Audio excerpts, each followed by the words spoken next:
Welcome back to another video.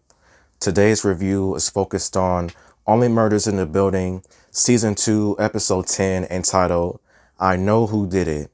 And the official synopsis of this episode is, the question of who killed Bunny is finally answered, while a few others are raised. And before I give out my review, please like the video, subscribe or comment, or just watch the video and keep going on with your day. Episode 10 was pretty crazy in my opinion. So many plot twists, so many reveals. A new t-shirt has been committed. Season 3 is about to be insane in my honest opinion. Now the plot for this episode was pretty good. As Poppy, Becky Butler, we finally get to see a glimpse of her life before she became Poppy. And honestly, I can understand why she would want to disappear. Like, her father, awful. Her job, basically awful. She works for the mayor, and basically the mayor is trying to get at her. She hears a few different syndicating podcasts that happens before she even met Cinda. And then sometime later, she makes the ultimate decision to basically disappear, as she gives her an idea about the All Is Not Okay in Oklahoma podcast. And that is how those two officially started working together.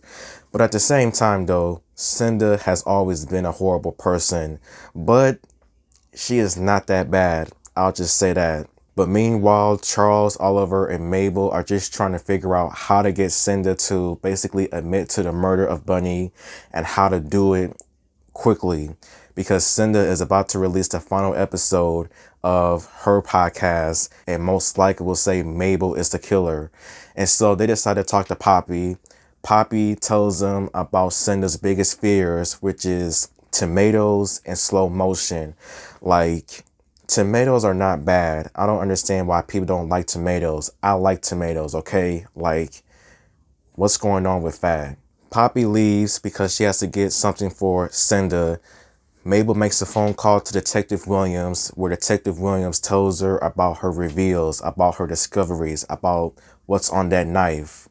So yeah, Charles decides to make this murder reveal mystery party so that the murderer will be revealed.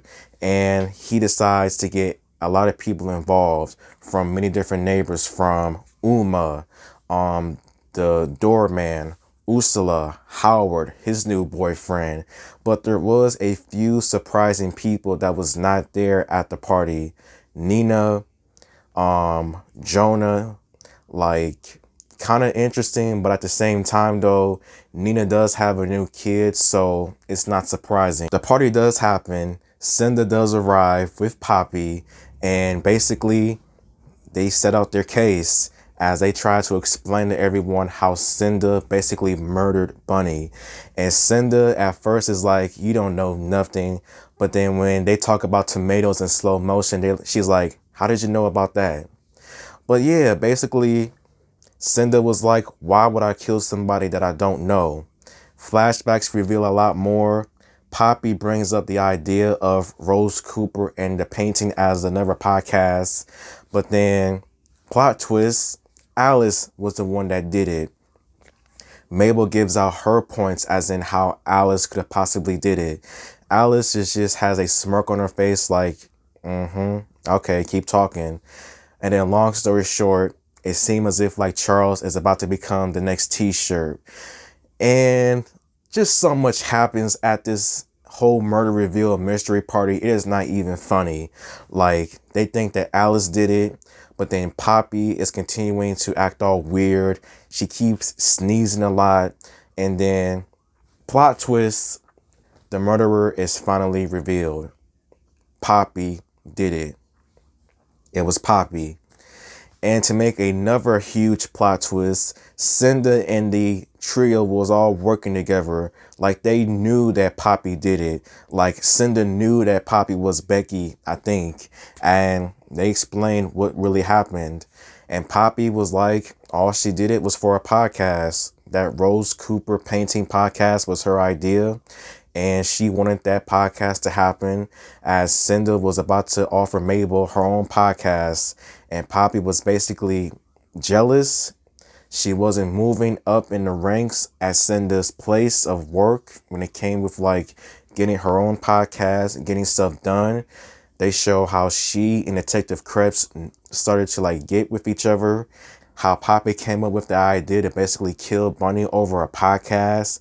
Krebs was like, "Oh yeah, that's a good idea. That's a good idea." Like, killing somebody over a podcast is pretty wild and grimy. But at the same time, though, many people have been killed over smaller reasons. But Detective Williams comes into the picture. Krebs is arrested. Poppy is arrested.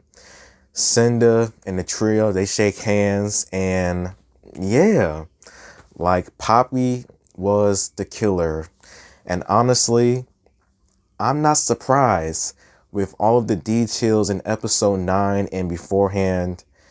Yeah, I always thought that Cinda could have possibly did it, but at the same time though, did she know Bunny? Like I always had a feeling that she was involved, but I was wrong. I was 100% wrong. Poppy was involved, Krebs was involved, and the murder has been solved. And after that, Cinda, the trio, both of them finished their podcasts, and this case is officially closed. Oliver and William talk about different stuff. William knows the truth, of course, but Oliver is his father regardless because he's always been there. Oliver gets the opportunity of a lifetime to start a new Broadway show. 1 year later, that officially happens. And many people did say it, but Paul Rudd does make an appearance as he and Charles are a part of this new broadcast. And once the curtains opens up, Paul Rudd immediately becomes the next t-shirt. Grand opening, grand closing, just like that. And the newest murder is officially here after 1 year, and it now takes place at a Broadway show. Honestly, episode 10 was pretty good in my opinion.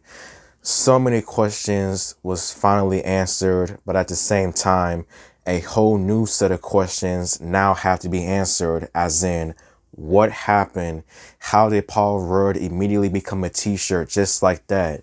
Like, man.